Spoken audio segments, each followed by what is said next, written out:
जय बोलो देवादिदेव 1008 श्री भगवान महावीर स्वामी की जय जय जय। अहिंसा परमो धर्म की जय जय जय। परम पूज आचार्य गुरुवर श्री विद्यासागर जी महाराज की जय जय जय। परम पूज्य 108 मुनिवर श्री प्रमाण सागर जी मुनिराज की जय जय जय। मुनिवर श्री अरहत सागर जी मुनिराज की जय जय जय। नमोस्तु गुरुदेव। एक युवक एक ऐसे अंध कक्ष में प्रवेश कर गया जिससे बाहर निकलने का केवल एक ही रास्ता था।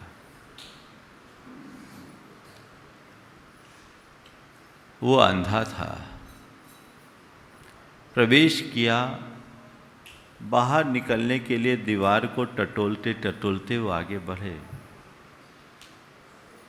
लेकिन जब जब वह द्वार के नज़दीक आए उसके सिर में खाज आए और खाज खुजाते खुजाते वो द्वार को क्रॉस कर जाए। बार बार वो चक्कर पर चक्कर लगाए, लेकिन जब दरवाजे पर आए ठीक उसी समय उसे खा जाए और खाज खुजाते में दरवाज़ा क्रॉस हो जाए। कहते हैं वो आदमी आज भी उसी कक्ष में चक्कर लगा रहा है। जानते हैं वो कौन है? हाँ, कितने समझदार हैं आप, है ना? संत कहते हैं संसार एक अंध कक्ष की भांति है। इससे बाहर निकलने का एक ही द्वार है, वह है धर्म का द्वार। उस द्वार को जिसने पा लिया वो तर गया। लेकिन हमारे साथ बड़ी विडंबना है। पहली तो ये अंध कक्ष है और दूसरा कि अंधे हैं। अगर वो दीवारों को टटोलने की जगह सीधे द्वार तक पहुंचता तो उसके साथ ऐसी स्थिति नहीं बन पाती। लेकिन ज्यादातर लोग ऐसा ही कर रहे हैं, दीवार को टटोल रहे हैं और द्वार को कोस रहे हैं। संत कहते दीवारों को टटोलो मत, द्वार को खोलो, बाहर निकलो, अपनी आंखें खोलो। लेकिन क्या करें, रोशन हुए चिराग तो आंखें नहीं रही। रोशन हुए चिराग तो आंखें नहीं रही, अंधों को रोशनी का गिला और भी खराब। काश हम अपने आंख को खोले। आज का विषय उसी आंख को खोलने की बात करता है। मैं उस कारिका को उद्धृत करते हुए अपनी बात को आगे बढ़ाता हूं। न्यायोपात धनो यजन गुण गुरुन सदगिस त्रिवर्गम भजन नन्यो न्यानुगुणम तदह गहनी स्थानालयो ह्रीमय युक्ताहार विहार आर्य समिति प्राज्ञ कृतज्ञो वशी शृण्वन् धर्म कथाम दयालु रघवी सागार धर्मम चरे। आज का विशेषण है प्राज्ञ। बड़ा महत्वपूर्ण शब्द है प्राज्ञ, यानी जो प्रज्ञा को उपलब्ध हो गया। प्रज्ञा का मतलब क्या है? अंदर की आंखों का खुल जाना, भीतर की आंख का उद्घाटित हो जाना। आज पढ़े लिखे लोग तो बहुत हैं, कदाचित विद्वान लोग भी बहुत हैं, पर पढ़े लिखे होना, विद्वान होना और प्राज्ञ होना, इनमें बुनियादी अंतर है। कोई जरूरी नहीं कि जो लोग पढ़े लिखे हैं वो प्रज्ञा संपन्न हो। मैं ये जानता हूं कि दुनिया में बहुत से ऐसे पढ़े लिखे लोग हैं जो मूढ़ हैं, और बहुत से ऐसे निरक्षर लोग हैं जो ज्ञानी हैं, जिनकी अंदर की आंखें फूटी है वे सब मूढ़, और जिनके अंदर की आंखें खुली है वे ज्ञानी। एक सच्चा धर्मात्मा वही है जिसकी अंदर की आंखें खुली हो। तुम्हारी आंखें खुली है कि बंद? हाँ, बंद है। दिख तो सबकी खुली रही है। हाँ हाँ, महाराज ये आंखें तो खुली है पर अंदर की आंखें बंद है, और कसम खाए बैठे हैं जिंदगी भर बंद रखने की। ऐसा है ना? बहुत होशियार है आप लोग, कितने अच्छे से कह रहे हैं कि अंदर की आंखें बंद है। अरे बंद क्यों है? उसे उद्घाटित करो। अगर तुम धर्मी हो तो तुम्हारा धर्मीपना तभी सार्थक होगा जब तुम्हारे हिये की आंख खुलेगी। अंदर की आंख खुलनी चाहिए। अंदर की आंख खुलने का मतलब किसको बोलेंगे अंदर की आंख खुली है कि नहीं खुली? अभी तो आपने कह दिया नहीं खुली। क्यों नहीं खुली? बोलो, अंदर की आंख क्यों नहीं खुली? हाँ, कोशिश नहीं की। अरे तुम्हें यह कैसे पता कि मेरी अंदर की आंखें बंद है?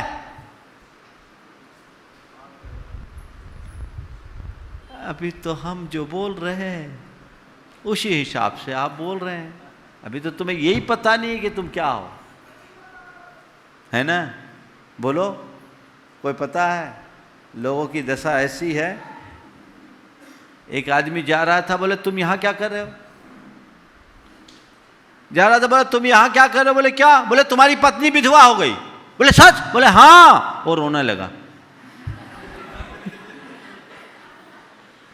अब बोलो, तुम हो तो तुम्हारी पत्नी विधवा कैसे होगी? बोलो। हाँ, समझ में आ गई? देर से समझ में आई, है ना? अरे पत्नी पति के रहते पत्नी विधवा कैसे? तुमने तुरंत कह दिया हमारी आंखें बंद है। तो बंद है इसका पता कैसे चला? और जब तक ये पता नहीं लगेगा कि मेरी आंखें बंद क्यों हैं तो खोलोगे कैसे? क्यों है आंखें बंद? आंखें बंद होने की पहचान क्या है? बोलो।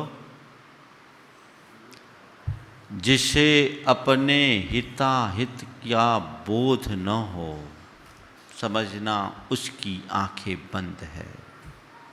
जिसे अपनी शुद्ध बुद्ध न हो, समझना उसकी आंखें मुदी भी है। जिसे हे और उपादेय का ज्ञान न हो, समझ लेना उसकी आंखें मुदी भी है। और जिसे आत्मा अनात्मा का ज्ञान न हो, समझ लेना उसकी आंखें मुदी है। पलट कर करे। जिसे अपने हिताहित का बोध हो, आंखें खुली। जिसे अपनी आत्मा की शुद्ध हो, समझ लेना आंखें खुली है। जिसे हे और उपादेय का ज्ञान हो, समझ लेना उसकी आंखें खुली है। जिसे अपने और पराये की पहचान हो, समझ लेना आंखें खुली है। अब बोलो, खुली है कि बंद? बोलो। हाँ, खुल गई? खुल गई? क्या हाल है हमारी, कितनी बुरी दशा है। पिंजरा तो खुला मगर पांखें टूट गई। पिंजरा तो खुला मगर पांखें टूट गई। दिया तो जला मगर आंखें फूट गई, पिंजरा तो खुला मगर पांखें टूट गई, दिया तो जला मगर आंखें फूट गई, क्या कहूं अपने दुर्भाग्य की, राह तो मिली मगर रफ्तार छूट गई, रफ्तार छूट गई। आंखें खोलो, आज बात उसी की है। प्राज्ञ बने, इसके लिए सर्वोपयुक्त शब्द है विवेक। विवेकी बने, बिना विवेक के जीवन का उत्थान नहीं है, चाहे लौकिक हो या लोकोत्तर, सांसारिक हो या पारमार्थिक। जिसके अंदर विवेक है वो सुरक्षित है, और जो विवेक शून्य है उसे कदम कदम पर खतरा है। लौकिक दृष्टि से हम विवेक की बात करें तो विवेक का मतलब होता है सूझबूझ और नीति निपुणता। जो व्यक्ति विवेक संपन्न होता है वो बड़ा सूझबूझ वाला होता है। कोई भी कदम उठाता है तो बड़े सूझबूझ पूर्वक उठाता है, उसका हर कदम उसकी प्रगति का आधार बनता है, कोई कदम उसे पीछे नहीं ढकेलता। उसके हर निर्णय अच्छे होते हैं क्योंकि वो औचित्य को समझ करके चलता है। उसके अंदर की प्रतिभा ही ऐसी होती है कि उसे समझ में आता है किस घड़ी में कैसा काम करना है, कौन काम करने योग्य है और कौन काम करने योग्य न हो। एक सूझबूझ संपन्न व्यक्ति बड़ी बड़ी समस्याओं को भी चुटकी में सुलझा देता है। जब भी कोई समस्याएं आती है अपनी सूझबूझ से उसे ठीक कर लेता है। और जिसे सूझबूझ नहीं है वो सामान्य स्थितियों में भी समस्या पैदा कर देता है। होता है ना, कई जीवन का अनुभव होगा, लोग गलत कदम उठा लेते हैं, भावुकता के आवेग में आकर गलत निर्णय ले लेते हैं, बाद में पछताते, अरे हमने विवेक से काम लिया होता तो आज ये समस्या नहीं आती। अरे भाई, बाद में पछताने से क्या होगा, पहले से ऐसा काम करो कि ऐसा पछतावा का प्रसंग ही ना आए। विवेक, सूझबूझ पूर्वक कार्य करो, भावना में बहना बंद करो, चाहे वो किसी भी प्रकार का आवेग हो। आवेग में विवेक कुंद हो जाता है। इसलिए नीति कहती है कि आवेग की स्थिति में कभी कोई निर्णय मत लेना। क्यों? क्योंकि प्रायः आग्रह, आवेश और आसक्ति की स्थिति में लिए गए निर्णय प्रायः गलत होते हैं। उस समय सही निर्णय नहीं होगा। आप लोग बोलते हैं ना, अरे ठंडे दिमाग से सोचो। क्या? ठंडे दिमाग से सोचो। तो मैं कहता हूं दिमाग को सदैव ठंडा रखो, तो जो सोचोगे कोई नया फंडा नहीं होगा, सब ठीक होगा। फंडाई खत्म। दिमाग ठंडा रखो, आवेग से अपने आप को बचाओ और विवेकपूर्ण कार्य करने की कोशिश करो। इसमें बाधक क्या है? दो बाधा है, उतावली और आसक्ति। कुछ लोग बड़े उतावले किस्म के होते हैं, फाट फाट फाट फाट, सुपर फास्ट। शीघ्र निर्णय गलत नहीं है, पर हड़बड़ी गलत है। हड़बड़ में गड़बड़ है। कभी कोई प्रसंग और परिस्थिति निर्मित हो, उतावला बनकर काम मत करो, शांति से काम करो। जल्दबाजी में काम नहीं चलता। जल्दबाजी में काम नहीं चलता। धीमे धीमे धीमे धीमे करो। कहीं कोई प्रसंग, जो समझदार आदमी होते हैं आप देखिएगा, कभी भी कोई उल्टा पुल्टा प्रसंग आता है तो उस समय चुप्पी रखते हैं, और जब मामला ठंडा हो जाता है तब उसको सुलटाते हैं, है ना। तो कुछ मामलों में मनुष्य को उतावलेपन से बचना चाहिए। कई लोगों में इतना उतावलापन होता है कि त्वरित प्रतिक्रिया करते हैं। कहीं से कुछ किसी ने कहा, फट से रिएक्शन, ना आगे देखे ना पीछे देखे। ये समझदारी है क्या? नहीं। संत कहते हैं जो विवेकी मनुष्य होता है वो, उसका हाजमा बड़ा तगड़ा होता है। कुछ ऐसी बात जो स्वीकार करने योग्य नहीं है, उसे भी पचाने की क्षमता रखता है। क्यों? क्योंकि मनुष्य को अपना व्यवहार अवसर के अनुकूल करना चाहिए।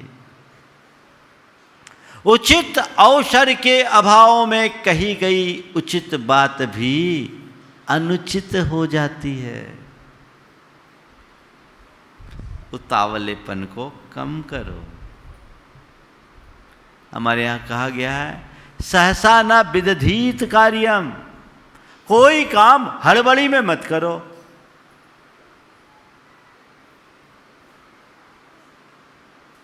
देखो उतावलेपन का क्या परिणाम होता है और समझदारी से कैसे संयम होता है। एक व्यक्ति व्यापार करने के लिए गया, पुराने जमाने की बात है। 15 वर्ष के बाद व्यापार करके घर लौटा। पहले तो ऐसे ही होता था। जब वो घर से गया था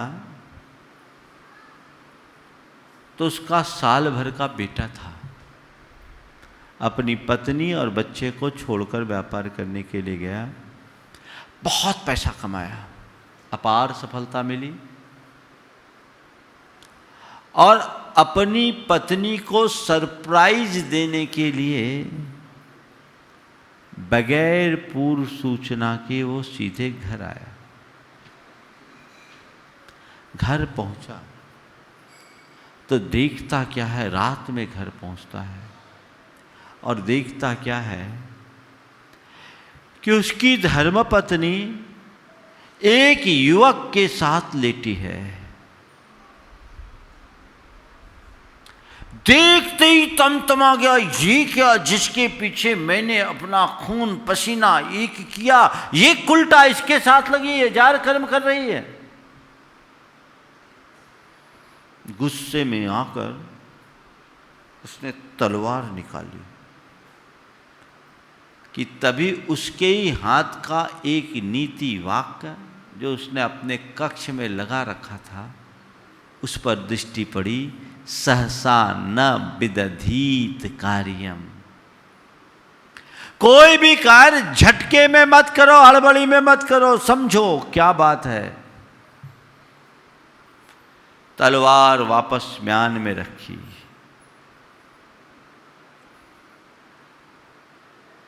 खांस खखाकर पत्नी को जगाया। पत्नी उठी, हड़बड़ी में देखा उसके पति सामने है। पास में लगने वाले लेटे युवक को उठाया, बोला बेटा उठ, आज तेरा कैसा सौभाग्य, देख तेरे पिता आए हैं। देख कर चरणों में गिरा। वो भौचक बोले ये कौन?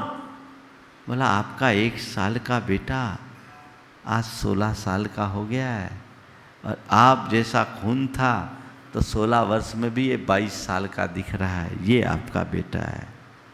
ओ, इकलौता बेटा जिसके पीछे मैं दर दर का भिखारी हुआ।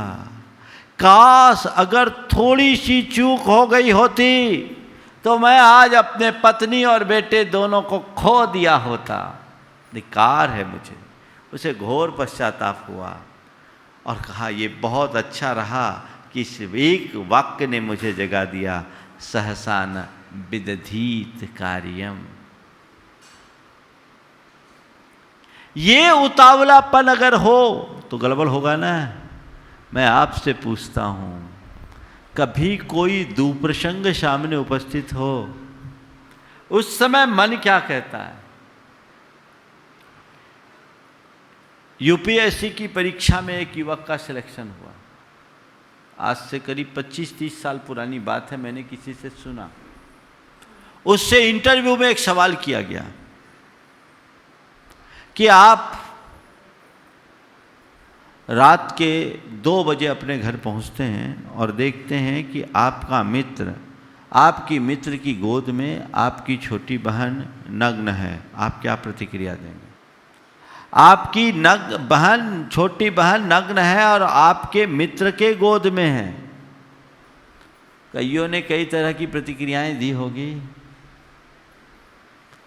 पर एक व्यक्ति ने प्रतिक्रिया दी, मैं अपने मित्र को धन्यवाद दूंगा, मैं अपने मित्र को धन्यवाद दूंगा क्योंकि मेरी छोटी बहन 6 महीने की है, वो उसे रात में खिला रहा है तो मेरे मम्मी पापा के लिए बहुत अनुकूलता दे रहा है। उसका सिलेक्शन हो गया। ये क्या है? विवेक। विवेक से काम लेना सीखिए। जल्दबाजी में कोई प्रतिक्रिया मत कीजिए। आप लोग क्या करते, कुछ सुनने आया फट से फोन, मायके से ससुराल में, ससुराल से मायके में, एक से दूसरे में, दूसरे में तीसरे में, यही चलता है ना। घर घर में इसी कारण रार होती है। आप अपनी बात वहां पहुंचा देते, उन तक पहुंचा देते जिनसे उनका कोई सरोकार नहीं। सब मजे लेते हैं, मिलता क्या है? सिवाय परेशानी के। संत कहते हैं चाहे कैसी परिस्थिति हो, चाहे कितनी भी परेशानी हो, मन का धैर्य बना के रखो और विवेकमत्ता से काम करो, हड़बड़ाओ मत। दिमाग से काम लो। सूझबूझ कैसी होती देखो। गुरुदेव की स्वास्थ्य की स्थिति अनुकूल नहीं थी, भैया वृत्ति कर रहे थे, कमजोरी थी, आहार नहीं हो रहा था, बुखार भी कुछ दिनों से चल रहा था।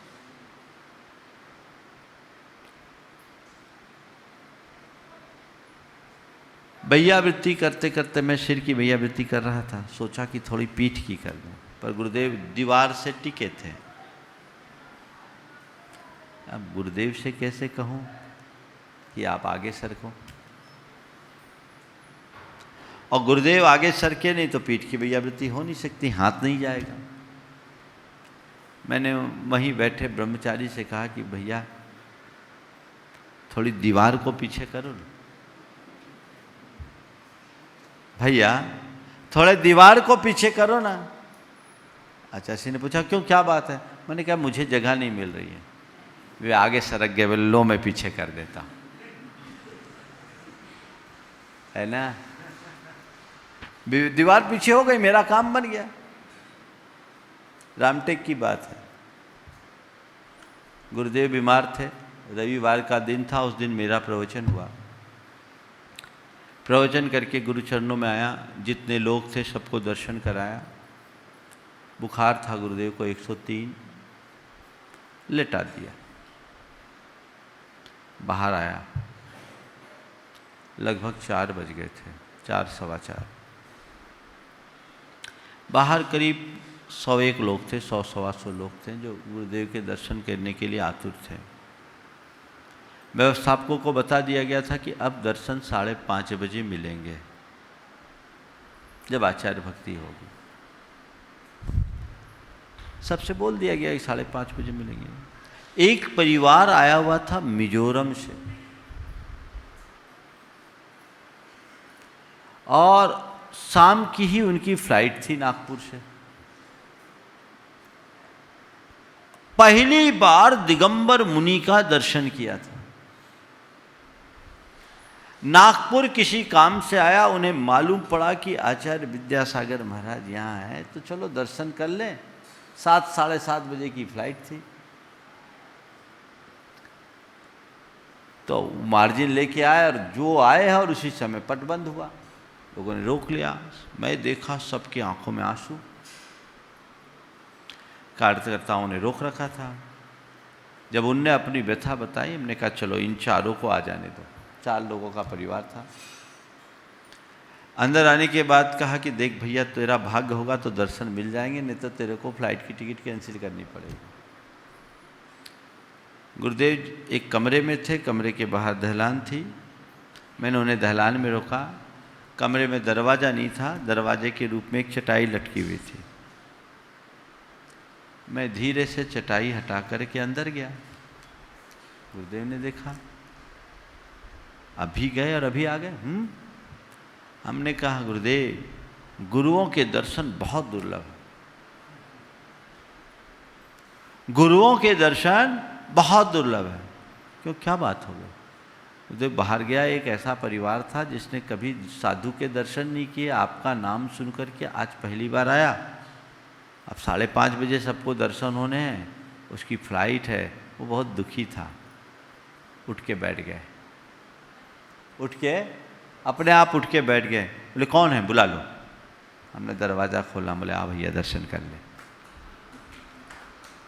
उनको इतनी आनंद की अनुभूति हुई कि पूछो मत। पर ये मैं पहुंच गया सो मिल गया।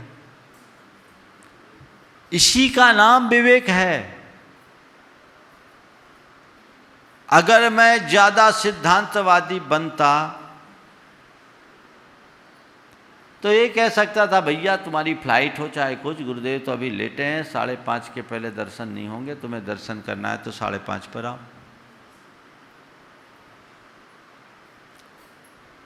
तो ये उसके लिए व्यवहारिक नहीं होता। और यदि उसकी जगह हाँ चलो भैया, तो मैं सीधे सीधे गुरुदेव के पास जाता। गुरुदेव थोड़े से उड़ जाइए ना, कोई दर्शन कर रहा है, तो ये अवज्ञा हो जाती। पहला निर्णय अव्यवहारिक था और दूसरा निर्णय अवज्ञा पूरक परख हो जाता। मुझे व्यवहार निभाते हुए अपने विनय को भी बचाना था। यही समझदारी है। ऐसी समझ जिस मनुष्य के अंदर होती है, वो जीवन के किसी क्षेत्र में नहीं पिछड़ता। तो लौकिक जगत में आप अपने जीवन व्यवहार में विवेक का प्रयोग करें, उतावली से बचें, आसक्ति से बचें, नीतिमत्ता से काम करें, नीति निपुण बने, कब क्या कैसा करना है समझे। बोलने का विवेक होना चाहिए, समझ होनी चाहिए। और आध्यात्मिक क्षेत्र में तो बिना विवेक के आत्मोत्थान होगा ही नहीं। विवेको मोक्ष साधन। जैन जगत में विवेक का मतलब होता है भेद करना, विभाजन करना, अंतर करना। विवेक को जगाओ, आत्मा अनात्मा का विवेक करो, स्वपर का विवेक करो।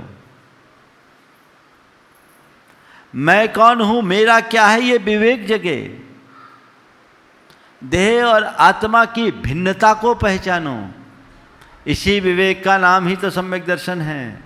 यही विवेक अंतर्ज्ञान है। इसी का नाम प्रज्ञा है। अपने आप को जानो, अपने आप को पहचानो, गुरु कृपा से प्राप्त होती है।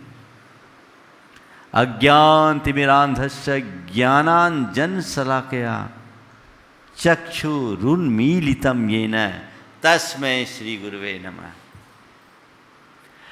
अज्ञान के अंधेरे से जिसकी आंखें ढकी हुई है, उस अज्ञान के अंधेरे में अंधे व्यक्ति को ज्ञान की अंजन शलाका से जिनने आंखें खोली है, वे गुरु हैं। अंदर की आंख, मैं कौन और मेरा क्या, ये समझ होना चाहिए, भेद विज्ञान होना चाहिए। हर पल ये विवेक रखो कि मैं आत्मा हूं, मुझसे भिन्न संसार का एक परमाणु भी मेरा नहीं है। ये शरीर क्या एक परमाणु मात्र मेरा नहीं है। ये विवेक, ये समझ तुम्हारे अंदर होनी चाहिए। जिस पल ऐसी समझ हो जाएगी, तुम्हारा मोह, तुम्हारी आसक्ति, तुम्हारा अभिमान, तुम्हारा अज्ञान सब नष्ट हो जाएगा। जीवन की दिशा बदल जाएगी। वो विवेक, लेकिन क्या करे, अभी तो सब जान बूझ कर अंध बने हैं।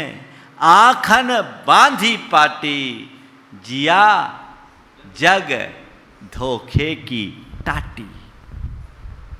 ये धोखा है, ये भ्रम है, ये अज्ञान है। इसका निवारण होना चाहिए। जीवन के परम सत्य को पहचानने की दृष्टि हो। एगो में शास दो आदा, नान दंसन लखनो, शेषा में बाहिरा भावा, सब्बे संजोग लखना।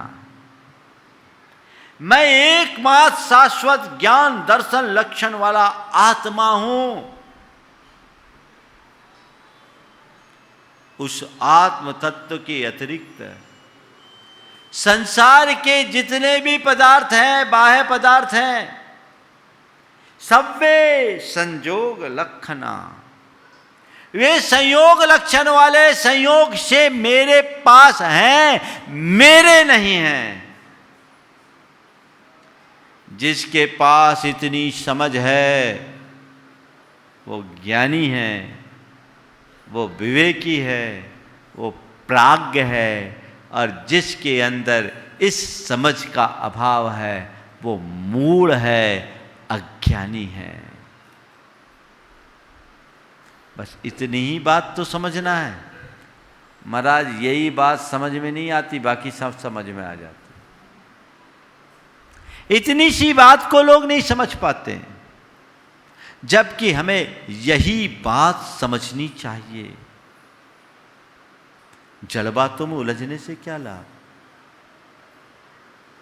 इसे समझने की कोशिश करिए।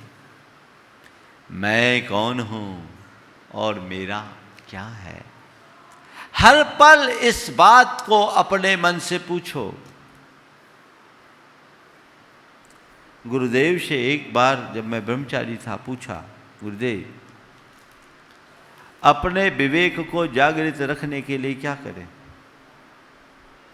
उन्होंने एक कारिका बताई और कहा इसे रोज याद रखो। कोहम कीदृग्गुणः क्वत्यः किं प्राप्यः किन्निमित्तकः इत्तुहं प्रत्यहं नोचे दन्नस्थाने मतिर्भवे। कोहम, मैं कौन हूं। कीदृग्गुणः, मेरा गुण धर्म क्या है। किम प्राप्य, मुझे क्या पाना है। किन निमित्त का, किसके निमित्त से मैं आया हूं। इति ऊहम, इस प्रकार के प्रश्नों को यह प्रत्यहम न उच्चेत, अपने आप से जो प्रतिदिन नहीं पूछता, दन्न स्थाने मतिर्भवेत्, उसकी मति ही इधर उधर भागती है। तो अपनी मति को सुमति बनाए रखना है, अपने ध्येय और लक्ष्य को सुरक्षित बनाए रखना है। तो रोज ये प्रश्न करो, मैं कौन हूं, मेरा गुणधर्म क्या है, मुझे क्या पाना है और मैं किस प्रयोजन से आया हूं, निमित्त क्या है। आचार्य गुरुदेव ने अपने निजानुभव शतक में इसी बात को अपने शब्दों में लिखा, मैं कौन हूँ, कहाँ से अब आ रहा हूँ, जाना कहाँ इधर से जब जा रहा हूँ। मैं कौन हूँ, किधर आया कहाँ से, मैं कौन हूँ, किधर से कब आ रहा हूँ, जाना कहाँ इधर से जब जा रहा हूँ। ऐसा विचार करता जब लौ न प्राणी, कैसे मिले फिर तुझे वह मुक्ति रानी। मैं कौन हूँ, किधर से कब आ रहा हूँ, जाना कहाँ इधर से जब जा रहा हूँ। ये विचार नित्य प्रति होना चाहिए। विवेक दृष्टि होगी, नीर विवेकिनी दृष्टि, तो बेड़ा पार होगा। अपने स्वरूप को पहचानिए, अंदर वो अध्यात्म की अनुगूंज होनी चाहिए। एक बार वो दृष्टि उद्घाटित हो गई ना, तो संसार की सारी बातें व्यर्थ लगेगी। वो जी का जंजाल लगेगा, जिसे अभी तुमने जी से चिपका रखा है। अरे ये तो बंधन है, दुख और आकुलता के कारण है। जीवन के निर्वाह के लिए मुझे इनका आलम्बन लेना पड़ रहा है, ठीक, लेकिन इनमें उलझ के रहूंगा तो मेरा संसार बढ़ेगा। मैं अपने दुखों का अंत कैसे करूंगा। दुर्लभ मानव जीवन को मुझे व्यर्थ नहीं करना है। इस मनुष्य जीवन को पाकर अपनी आत्मा का उद्धार करना, ये समझ अंदर होनी चाहिए। तो ऐसा विवेक उद्घाटित करे, वो विवेक घट में जगे, जिससे हमारे जीवन का पथ प्रशस्त हो सके, हम अपने जीवन में सार्थक उपलब्धि करें। देखिए, विवेक की बात, जब मैं क्षुल्लक अवस्था में था तो गुरुदेव मुझे जब चाहे प्रवचन के लिए आदेश दिया करते थे।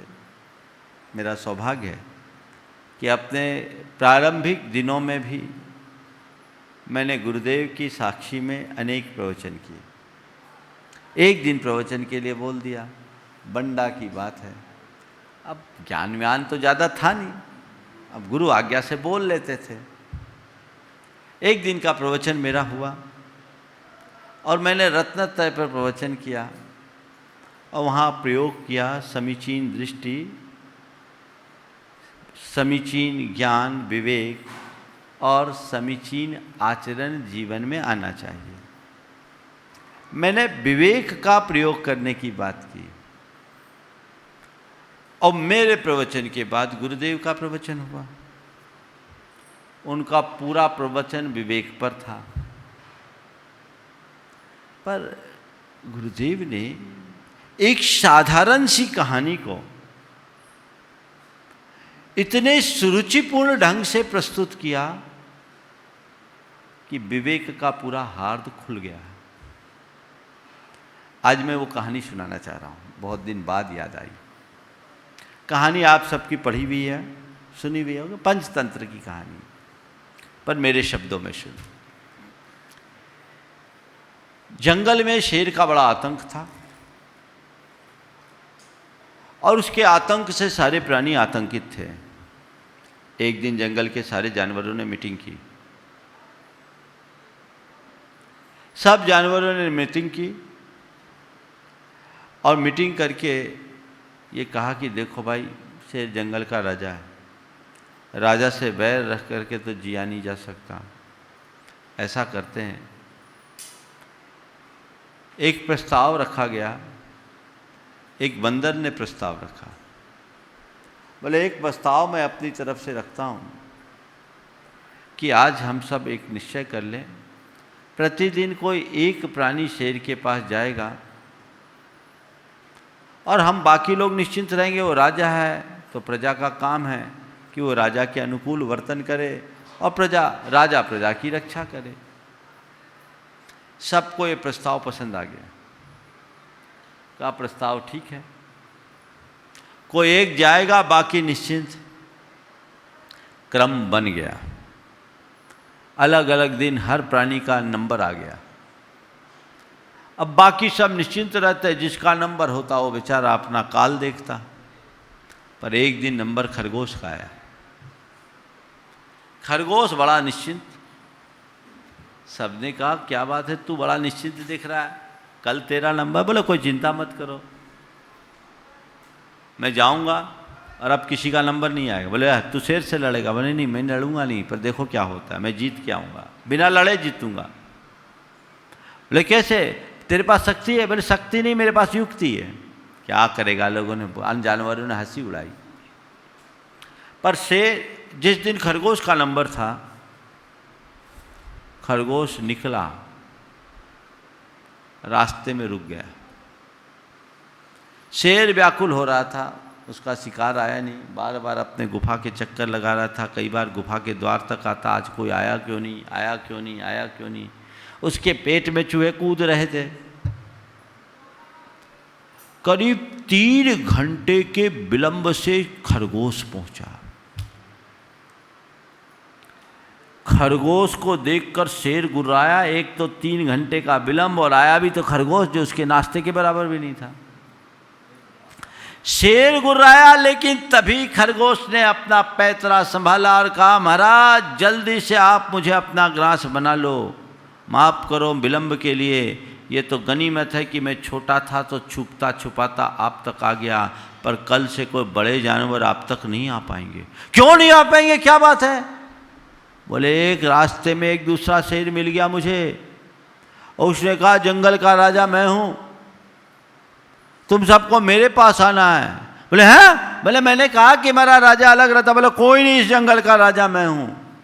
महाराज उसने मुझे घेर लिया। ये तो अच्छा हुआ कि मैं छोटा था, एक झाड़ी में छुप गया। शेर मुझे रोका रहा, मैं सोचा ये हटे तो मैं जाऊं। खूब देर हो गई, जब मैं नहीं निकला तो वो हार करके इधर उधर चला गया, वापस अपनी गुफा में चला गया, और मैं सीधे आपके पास आ गया। आज मैंने अपना काम कर लिया, अब आप अपना काम करो। अच्छा, जंगल में कोई दूसरा शेर आ गया, राजा आ गया, कहाँ है? बोला आप कहो तो मैं उसकी गुफा को देख के आया हूं, आपको बता दूं। चलो। खरगोश आगे आगे, पीछे पीछे शेर। खरगोश गया, बीच जंगल में एक कुआं था। कुएं के पाट की तरफ इशारा करते हुए खरगोश ने कहा महाराज इसी गुफा में गया था, ये शेर की गुफा। अच्छा। शेर कुएं में झांका, पानी में उसका प्रतिबिंब पड़ा, देखा नीचे शेर था। जोर की दहाड़ लगाई तो नीचे के शेर ने भी दहाड़ मारी, और जैसे ही नीचे की शेर की दहाड़ सुनी, शेर का आपा खो गया और शेर ने धड़ाम से उस कुआं में छलांग लगा दी। अंदर गया, पानी में डूब गया। खरगोश सकुशल लौट आया। अन्य जानवरों ने कहा क्या बात है भाई, तू वापस लौट गया? बोले हाँ, आपको कोई जाने की जरूरत नहीं। बोले क्या हुआ? बोले शेर का काम तमाम हो गया। बोले कैसे हो गया, तू लड़ा क्या? बोले लड़ने से काम नहीं होता, विवेक से काम होता है। खरगोश ने विवेक से काम किया, शेर का अंत हो गया। शेर ने विवेक खो गया, अपना अंत कर दिया।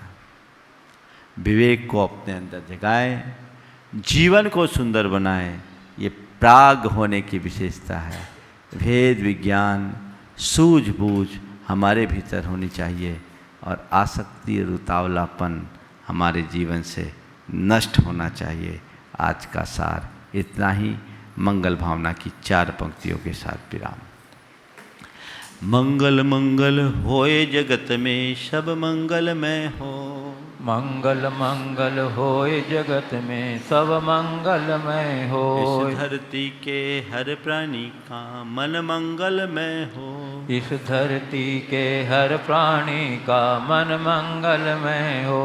मंगलमय हो प्रात हमारा रात सुमंगल हो। मंगलमय हो प्रात हमारा रात सुमंगल हो। जीवन के हर पल हर क्षण की बात सुमंगल हो। जीवन के हर पल हर क्षण की बात सुमंगल हो। घर घर में मंगल छा जावे जन जन मंगल हो।